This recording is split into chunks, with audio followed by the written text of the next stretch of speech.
Salam istəyili tamaşaçılarımız, xoş gördük sizləri keçmişlə gələcəyin arasında, keçmişdən gələcəyə verilişində. Hər zaman olduğu kimi maraqlı qonaqlarla, maraqlı mövzu ilə görüşünüzə gəlmişik. Bu dəfəki qonaqlarımız tarix elmləri doktoru Profesor Əli Rəcəbli və fəlsəfə doktoru Qənirə xanım Pirquliyevadır. Xoş gəlmisiniz. Sevgili tamaşaçılarımız, numizmatika ilə bağlıdır söhbətimiz. Numizmatika nadir elm sahələrindəndir. Nadir elm sahələrindən deyirəm, ona görə ki, Azərbaycanda mütəxəssislər barmaqla sananacaq dərəcədədir və onların iki nümayəndəsini, iki mütəxəssisimizi bugün dəvət eləmişik. Əli müəllim uzun illərdir ömrünü bu sənətə həsr eləyib, bu elm sahəsinə həsr eləyib və bugün kifayət qədər əməyi var, zəhməti var, kitabları var və o araşdırmalardan əldə elədiyi əvəzsiz nəticələri var. Əlbəttə ki, alimin ən böyük xüsusiyyəti araşdırmalarıdır və araşdırmalar nəticəsində əldə etdiyi nəticələrdir. Mən istərdim, Əli müəllim, birinci siz özünüzün bu sahəyə necə gəldiyinizdən danışasınız. Çünki çox geniş yayılmış sahə deyil və gənclərimizin də ümumiyyətlə nə bugün, nə də əvvəlki dövrlərdə bu sahəyə elə ciddi marağı olmayıb. Necə olub siz bu sahəyə maraq göstərmisiniz? Gülü xanım, doğrusunu desəm, mən təsadüfən gəlib çıxmışam bu sahəyə. Təsəvvür edin, indi də bəzi bizim alimlərimiz numizmatika haqqında təsəvvürə malik deyirlər. 50-60 il bundan öncə nə ola bilərdi? O vaxt bu sözün özünü də eşitməmişlər, bəlkə də eşitmişlər, mənasını bilmirdilər. İndi də onu deyəndə təhrif edirlər bu numizmatika ifadəsini. Mən Şərqşünaslıq fakültəsində oxumuşam. Axır dövlət imtahanlarında birdən məni çağırdılar dekanata ki, burada Profesor Paxomov və muzeyin o vaxt Azərbaycan Tarixi Muzeyi Şirvanşahlar Sarayında yerləşirdi. Onun direktoru rəhmətli Salih Qaziyev idi. Bunlar səni istəyirlər. Mən də gəldim, görüm, bunlar məni nə üçün çağırırlar. Görüm, diplom işlərini töküblər. Orada mənim diplom işimi Paxomov seçib ki, bu adamı çağırın. Bu da mənim diplom işimdə ərəb bablarının fars dilində işlənməsinə həsr olunmuşdu. O, bu xoşuna gəlib nedənsə məni dəvət elədilər numizmatika üzrə aspiranturaya. Mən də etiraz elədim, çünki mən Pəhləvi əlifbası ilə məşğul idim və bu sahədə mütəxəssis olmaq istəyirdim. Qısaca olaraq, neysə, məcbur oldum, bu yer bizə aspiranturada yer vermədilər, olmadı, getdim numizmatikaya. Burada bir qəribə durum yarandı. Paxomov elmi şuranın iclasında mənim sənədlərim təsdiq olanda məndən soruşdu ki, monetami zanimались. Mənə də Salih müəllim demişdi, bu çox ciddi adamdır, ehtiyatlı ol, gələn bu ilə danışanda. Mən də elə bildim ki, bu deyir, manera, zanimались, какие-то плохие manera. Dedim, yox. Belə etiraz elədim.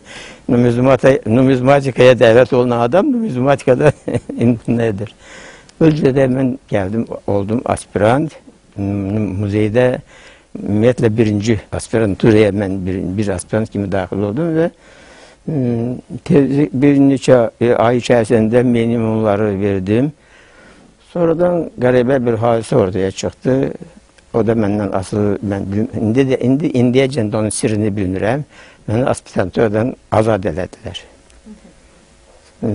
Sonra başa düşdülər ki, bu səhvidir.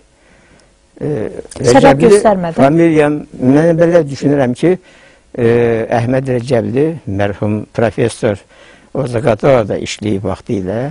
Mən də orada anada olmuşam, orada böyümüşəm və familiyam da o vaxtda uşaq idim. O familiyanı, mən Rəcəbov familiyasından o vaxtda elə xoşum gəlmirdi, Rəcəbli elədim. O da mənə görünür, bu adamın qohumu hesab ediblər. Sonra bərpa olundum və işimi davam etdirdim. Bu cürə gəlmişəm Güllü xanım numizmatikaya, heç də peşman deyiləm. Bu sahə çox maraqlı sahədir. Doğrudan da elə bir xəzinədir ki, burada Azərbaycanın sikkədən sonraki həyatını gözgü kimi belə o göz önündə canlandırmaq mümkündür. Biz istəyərik görək Qənirə xanım necə olub bu sahəyə gəlib. Rəhmətlik bizim prezidentimiz Heydər Əliyevin vaxtında xarici ölkələrə, Sovet məkanında təhsil almağa göndərirdilər, seçib buradan. Və mən o vaxtı Orta Asiya, Özbəkistana, arxeologiya kafedrasına göndərildim oxumağa, birbaşa birinci kursa. Kafedranın içində də ixtisaslaşma birinci kursdan gedirdi və o ixtisaslaşmada mən istədiyim üçün öz xoşumdan numizmatikanı seçdim. Siz birinci kursa nə başa düşürdünüz? Numizmatika nədir və niyə seçdiniz? Fars təmayülü 4 nömrəli məktəbi qurtarmışam mən Seyid Cəfər Pişəvəri adına. Məktəbdə oxuyanda bizim çox yaxşı rəhmətli tarix müəllimimiz vardı, Bəşir müəllim. Bax, onun təsiri altında o çox geniş danışırdı bizə bu sahələrdən. Mən elə ora çatan kimi birinci ilə ikinci ayda ki bizə dedilər gəlin ərizə yazın. Ya antropologiya, ya etnografiya, ya arxeologiya, ya numizmatika və s.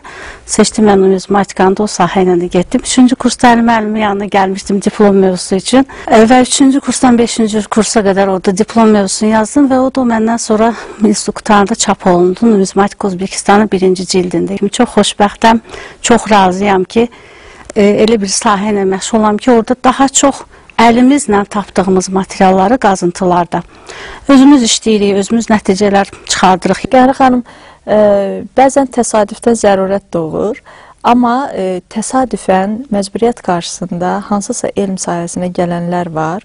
Aspirantura oxumaq xatirinəmi, namizədliyi müdafiə eləmək xatirinəmi, onlar o işə gedirlər, amma sonra onu buraxırlar, tamamilə uzaqlaşırlar. Bu diplom xətrini oxuyanlardır. Yəni, İnsanlar var ki, sadəcə o sahəni bilmirlər ki, bu nə qədər dərin bir sahədir, sadəcə təsəvvürü yoxdur, Əli müəllim çox gözəl dedi, bu günümüzün özündə elə ziyalılarımız var, heç onların numizmatikadan xəbərləri yoxdur. O ki, qaldı 50-60 il bundan əvvəlki dövrlərə. O baxımdan Əli müəllimin gəldiyi sahəni sonradan sevməsi və bu qədər can qoyması, bu qədər sevgi ilə yanaşması və bu qədər əmək sərf eləməsi bugün də numizmatiklər arasında, özümüz də bunun şahidi, Azərbaycanda öz sahəsində, öz yaş həddində birinci adamdır, birinci mütəxəssisdir və bu təbii ki, Əli müəllimin deyiləsi sözü çoxdur. Əli müəllim, buyurun. Mən bir şey demək istəyirəm. Siz çox yaxşı vurğuladınız.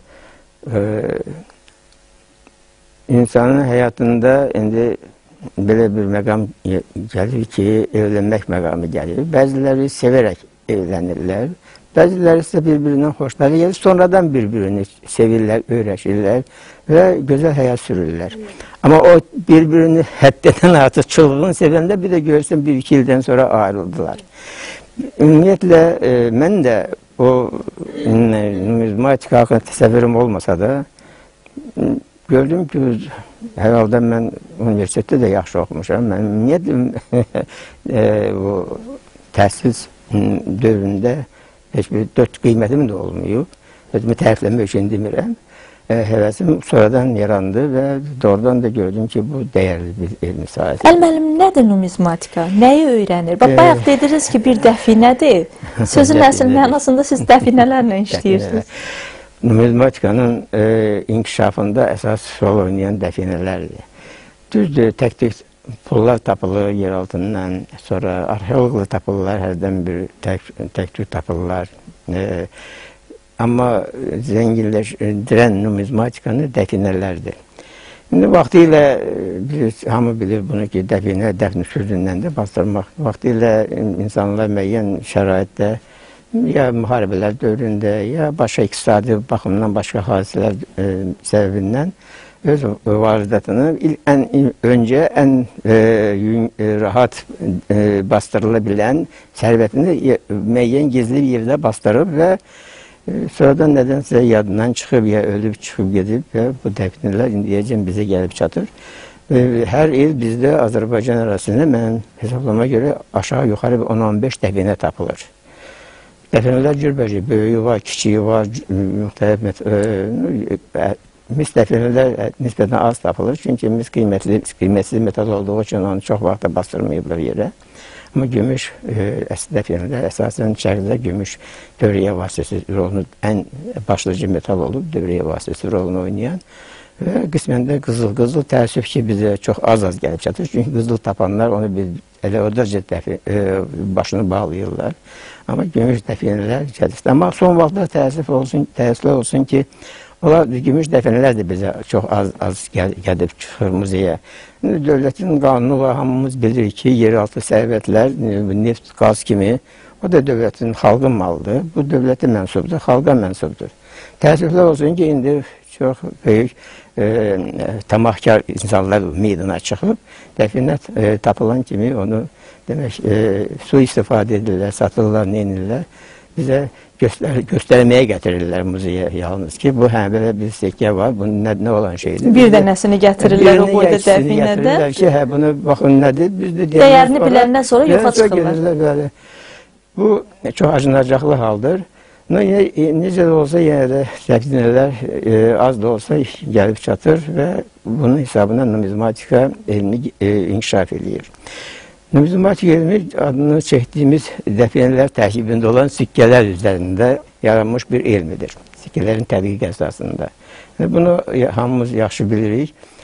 Sözün özü də Yunan sözü numisma vaxtilə o sikkə meydana çıxanda qədim Yunanların dilində numisma sözü qanun, qayda, adət, ənənə mənasını verirdi. Sikkə də meydana çıxanda sikkə dövlət qanunu olduğu üçün, dövlət tərəfindən buraxıldığı üçün buna dövlətin qanunu deyirdilər. Yunanca to bazilion numisma deyirdilər. Yəni bu Bazilevsin qanunudur. O söz ondan sonra numisma sözü sikkə mənasını aldı. O ki qaldı sikkə sözü, bu da ərəblərin ərəb dilindən gəlmə bir sözdür. Ərəblər sikkədən öncə, ərəblər sikkə zərbi 7-ci əsrdən sonra başlayır. Ondan öncə də bunlar ərəblər ticarət sahəsində çox səriştəli olurlar. Odur ki, pullarla tanış edilər yəqin ki və ondan öncə demək, metal döymək üçün metalı bir ifadə var, sekkatun, döymək, vurmaq. Və sikkənin də nə vaxt ki başladılar sikkə kəsməyə, ona da dedilər sikkə, yəni döyülmüş bir şey, yəni sikkə. Sikkə zərb olma üsulu ilə hazırlanır, bir də qələbə tökmə üsulu. Əsasən zərb üsulu ilə hazırlanır. Və numizmatika elmi bu döyülmüş metal parçalarını öyrənir. Bu da sadəcə metal parçası deyil, böyle bir metal parçasıdır ki, bu qiymətli metallardan olan metal parçaları çəkisi, əyyarı dəqiq olmalıdır, müəyyən forması olmalıdır və başlıcası isə onun üzərində onun dövriyə qabiliyyətini, daxili dəyərini təsdiq edən dövlət rəmzləri olmalıdır. Dövlət tərəfindən iki tərəfi olur sikkənin, əvvəllər bir tərəfli olur, sonralar indiyəcəndə iki tərəflidir. Üst tərəfində ən ali hakimiyyət rəmzləri, yəni vaxtilə dövlət başçıları, imperatorlar, bazilevslər, şahlar, sultanlar, əks tərəfində isə kim tərəfindən, harada, nə vaxt zərb olunduğunu bildirən əlamətlər. Çox maraqlıdır, Əlməlim. Qərar xanım, bu sikkələr tariximiz haqqında bizə nə məlumat verir? Məsələn, Narşaxinin sözündən deyim, belə bir fars mütəfəkkir alim və şairi olubdu. O deyirdi ki, dinar və dirhəmlərin üzünü oxumaqla hökmdarların tarixini yazmaq olar. Başqa heç nə lazım deyil, kifayət qədər budur. Biz o pulların üzərində rəsmi dini tam öyrənirik. Misal üçün, əgər orada kəlimə varsa, la ilahə illallah, deməli, müsəlman ölkəsi olubdur. Və yaxud da ona əlavə edilirsə, Məhəmmədən Rəsulullahdan sonra ya Əli, deməli, bu şiyələrin hakimiyyəti vaxtında olubdur. Qədim dövrdən götürəndə tutalım ki, Makedoniyalı İskəndərin vaxtında Afinanın portreti baş geyimi ilə göstərilirdi və s. elementlər, ikonoqrafik rəsmlər deyirik biz bunlara. Kifayət eləyir ki, yenə dedim, heç bir əl yazma dünyada qalmasa belə, bütün yazılı məlumatlar Allah göstərməsə, məhv olsa belə, təkcə bu pulları tapmaqla, metal olduğuna görə onlar torpağın altında çox uzun yüzilliklər qalırlar. Hələ keyfiyyəti yaxşı olanlar, qızıl və gümüş daha çox qalırlar. Onlar kifayət edir ki, dövlətlərin tarixini, rəsmi dinini, rəsmi əlifbasını, rəsmi dilini, həmin illərdə, zərb edilən illərdə rəqəmlər necə yazılırdı, hansı elementlər dövlətin əsas simvolu idi, gerbi idi, tambiyası idi, hamısını öyrənirik və bununla da biz dövlətlərin tarixini bütün dünyada, yəni pul zərbi başlayandan sonra öyrənmək üçün heç bir çətinlik çəkmirik. Bu yerdə istənilən halda mən bir sual vermək məcburiyyətindəyəm. Çünki bilirik ki, ermənilər bu ərazilərə iddia eləyirlər. Siz dediyiniz kimi, Əlməlim dediyi kimi, o pulların üzərində əks olunan o şəkillərdən, o yazılardan biz çox şey öyrəniriksə, o zaman ermənilərin də o iddialarını sübut eləyə biləcək pullar olmalıydı. Burada nələr var? Onlardan çox danışmaya ehtiyac yoxdur. Çünki bu antik dövrdə hələ dəqiq məlum olmayan Artaşezlər sülaləsinin nümayəndəsi 2. Tigran, mənim zənnimcə hələ dəqiq məlum deyil ki, bu erməni əsillidir ya başqa millətdir.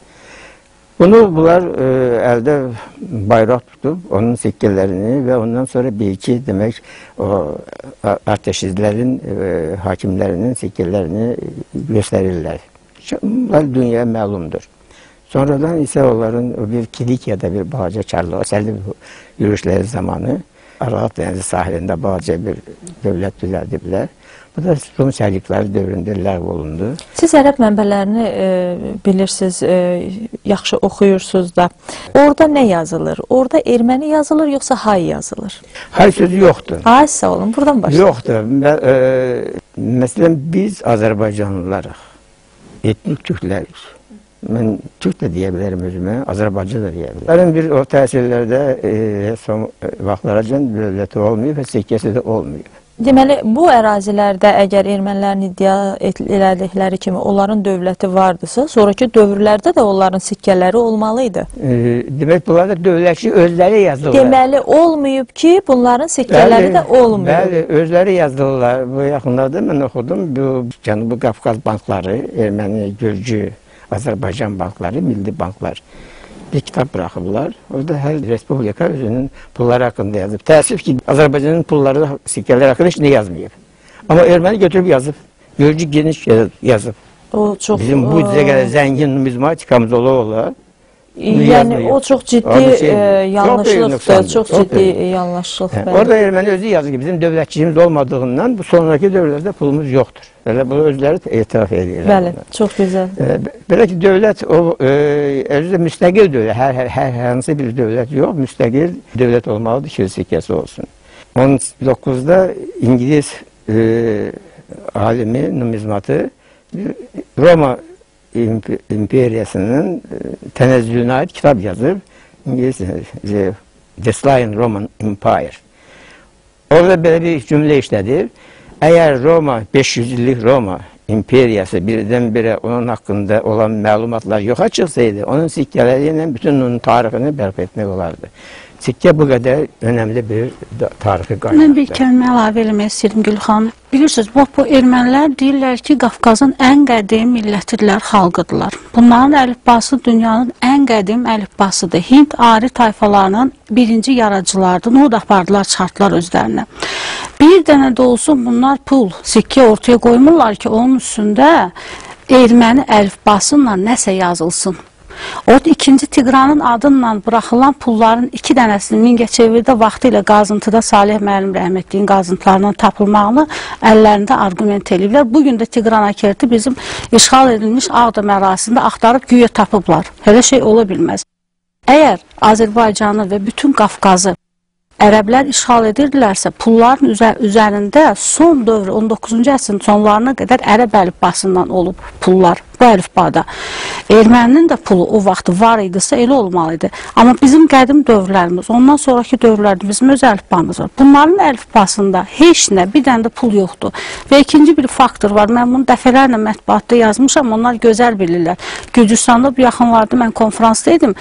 Tamamilə qəbul eləmədilər, amma faktı sübut elədik biz onlara Azərbaycan nümayəndələri kimi. Məşhur bir müqavilə bağlanıb Roma ilə Sasanilər arasında. 1387-ci ildə həmin müqaviləyə görə Kapadokiyada Kiçik Ermənistan dövləti ləğv edilib və onların sonuncu pulu Ermənistan timsalında biabır vəziyyətdə zərb edilən bir qadın obrazı Roma İmperiyası imperatorunun ayaqları altında düşmüş vəziyyətdədir.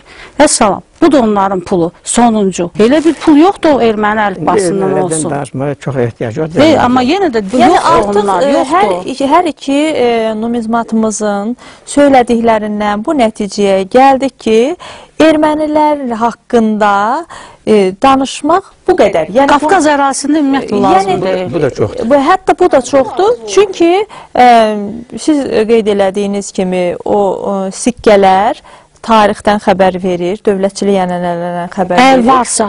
Varsa. Yoxdursa, nəyi danışmaq Amma əgər bunların da pulları yoxdursa, deməli onların burada dövlətinin olması məsələsini müzakirə obyekti eləmək dəyməz qətiyyən. Bəli, dəyməz. Qafqazlara da heç bir dəxli yoxdur. Bu elm sahəsinin inkişafı üçün nələr eləyirsiniz? Çalışırıq ki, o dəfinələri məlumat alan kimi üstünə düşək və əldə edək. Çətinliklər olur. Bəzən hətta yerli inzibati orqanlar da buna maneçilik göstərirlər. Mən dəfələrlə cavan vaxtımda çox olmuşam. Bütün bu Azərbaycanın rayonlarını, kəndlərini, dağlarını, dərələrini gezmişəm tapıntıların arxasınca. Elə olub ki, rəsmi məktubla getmişəm və məni çox təhqiramiz şəkildə qarşılayıb yola salıblar ki, bu bizə aiddir, sizə nə dəxli var buna? Buna baxmayıb, biz çalışırıq ki, dəfinələr haqqında heç olmasa nə qalıbsa onu əldə edək. Və əsas bu bazamız olardı. Biz də əhalidən də bəzən demək, nadir pulları, sikkələri alırıq. Bu nadir lazım olan sikkələrdir demək olar ki, bizdə yoxdur ya bir ədəddir, onları əhalidə gətirirlər muzeyə cürbəcür əşyalar gətirirlər, o cümlədən də belə tək-tək pullar gətirir və o yolla da biz muzeyin fondlarını zənginləşdiririk. İndi necə də olsa bizim numizmatika fondumuz artıq bir sayı 100 mindən ötüb. İndi əvvəllər 150 min deyildik, çünki burada başqa kolleksiyalar da var idi. Burada medal kolleksiyası, medal orden, faleristika, banistika, tragistika, gliftika vardı. Kolleksiyaları bunları ayrıca bir fond şəklində fəaliyyət göstərir. Amma numizmatika fondu indi 100 mindən çox demək sikkəyə malikdir. Bu da bizim yalnız Azərbaycan dövlətlərinin sikkələri deyil, eyni zamanda bütün dünya dövlətlərinin də az-çox kolleksiyaları var. Onu vaxtilə təşkil eləmişik, indi də davam etdiririk. Çünki bu da bizim indiki əlaqələrimizi, bizə məsələn xaricdən qonaqlar gələndə onlara müraciət edirik. Bax, sizin bu cürə bizdə kolleksiyanız var. Və yaxşı olar ki, siz öz müasir pullarınızda muzeyin kolleksiyasını verəsiniz, belə müraciətlər. Bu işdə kolleksionerlərin sizə köməyi olurmu? Güllü xanım, doğrusunu deyim ki, kolleksionerlər bizə mancıyı eləyirlər. Çünki yaxşı şeylərin düşən kimi birinci növbədə pul tapanlar da, sikkə tapanlar, dəfinə tapanlar da bilirlər bunlar hardadılar, necə alırlar, necə satırlar. Ona görə də onlara müraciət edirlər. Sonra gəlib muzeyə çıxırlar. Odur ki, kolleksiyonerlərin çox, mən deyərəm ki, bir-iki ədəd, məsələn, nadir pulları başqa pullarla mənə rast gəlib, onları müəyyən yollarla dəyiş-düyüş vasitəsilə saxlayıb, muzeydə nadir pulları deyirəm, saxlama olub. Bu çox az miqdardadır. Onu kolleksiyonerlərin bizə o qədər xeyir yox, nə qədər ki ziyanı var. Amma bir şey deyim, məsələn, onlarda zəngin kolleksiya var, siz də tədqiqatçısınız, yəni sizin imkanınız ola bilərmi? Yəni onlarla danışıb, artıq onlar pul veriblər, alıblar, onların şəxsi mülkiyyətidir. Amma siz gedib heç olmasa tədqiqata cəlb eləyə bilərsinizmi o materialları? Tədqiqata cəlb eləmək olar, ancaq ki, o da bilirsiniz, kolleksionerlərin, siz onların o, necə deyim? Xarakterini bilmirsiniz. O, övladından daha çox kolleksiyasını, ondan ayrılmaq onun üçün çox müşkül məsələdir. Odur ki, o ağlabatan bir şey deyil. Amma heç olmasa yerində araşdırmalı. Onu da qısan, bir halda ki, bilirlər, mən məsələn dövlət mütəxəssisiyəm, onun üçün mənə onu göstərməzlər. Başqası da ondan bir şey anlamaz. Odur ki, o belə üstü qalan bir məsələdir. Ama yenə də əgər bir şey olsa, mən bilsəm ki, belə bir şey olur, mən güman edirəm ki, istifadə etmək olar. Digər tərəfdən də o kolleksiyalar tutalım ki, bir nəfər məşhur kolleksionerdir. Bilirik ki, onun kolleksiyasında hansı pullar var, amma biz onun mənbəyini o adamdan dəqiq qala bilmirik. Bizim üçün vacib olan elm adamları üçün onun neçəyə, harda, hansı şəhərdə almağı deyil, hansı illərdə, hardan tapılmağı da əsas. Yəni, arxeoloji qazıntıdan olanda bu daha dəyərli olur ki, o məlumatlar da bu insanlarda olmur. Əldən ələ alınıb yığılan pullar da onlar. O nöqteyə nəzərdən tarixi topografiya olmayandan sonra elm adamları üçün də o qədər də maraqlı deyil. Amma istənilən halda siz bayaq dediniz ki, onun üzərindəki yazılar və şəkillər hər şey deyil. Bu yerdə mən bir məqama toxunmaq istəyirəm. Azərbaycanda tapılan ən qədim pul. Azərbaycanda ən qədim pul bu günləri eramızdan əvvəl 4-cü əsrə aid olandır. Elə deyil müəllim? 4-cü əsrə aid olan İskəndərin adından zərb edilmiş, ondan sonra Lişimaxın və digərlərinin adından zərb edilən Ellen dövrü, antik dövrün pullarıdır ki, bizdə Qəbələ qazıntılarında tapılıb, Şamaxıdan tapılıb, Xınıslıdan tapılıbdır, Nüdü qazıntılarından tapılıbdır. Yəni, təsadüfi tapıntılar demirik. Yalnız qeydiyyatdan keçmiş Paxomovun kitablarında olan, ondan sonra sonraki illərdə muzeylərimizə rəsmi olaraq qazıntılardan gətirilən ən qədimi budur. Eradan əvvəl 4-cü, 3-cü əsrlərə aid olan. Baxın, hər yay Azərbaycan Milli Elmlər Akademiyasının Arxeologiya və Etnografiya İnstitutunun arxeoloqları arxeoloji qazıntılar aparır Respublikamızın ayrı-ayrı bölgələrində. Numizmatiklərin bu qazıntılarda iştirakı nə səviyyədədir? Mən hər il iştirak edirəm demək olar ki, gedirəm, hələ ki sağlamlığım icazə verir. Mən şəxsən bir dəfə iştirak etmişəm, rəhmətli Cabbar Xəlilovun. O da Şamaxı Xınaslı dəfinəsi ilə bağlı. Dəfinə tapılmışdı, yayılmışdı əhali arasında. Mən orada Şamaxıda bir-iki dəfə oldum. O dəfinədən xeyli pulla almaq mümkün oldu. Amma böyük bir hissəsi də hələ əllərdə qaldı. O dəfinə tapılandan sonra, o 57-ci ildə olmuşdu, bu səs yayıldı hər yana, o arxeoloqlar da bununla maraqlandılar və o da hələ göz görə yer üzərində daş alətlər, cürbəcür alətlər, arxeoloji şəhər yerini bildirən səpələnmişdi. Keramikadır ya, daşdır ya s. Odur ki, bu ekspedisiya təşkil olundu, mən də Cabbar Xəlilovla getdik, orada bir müddət işlədik. Düzdür, ondan arada bir Sasani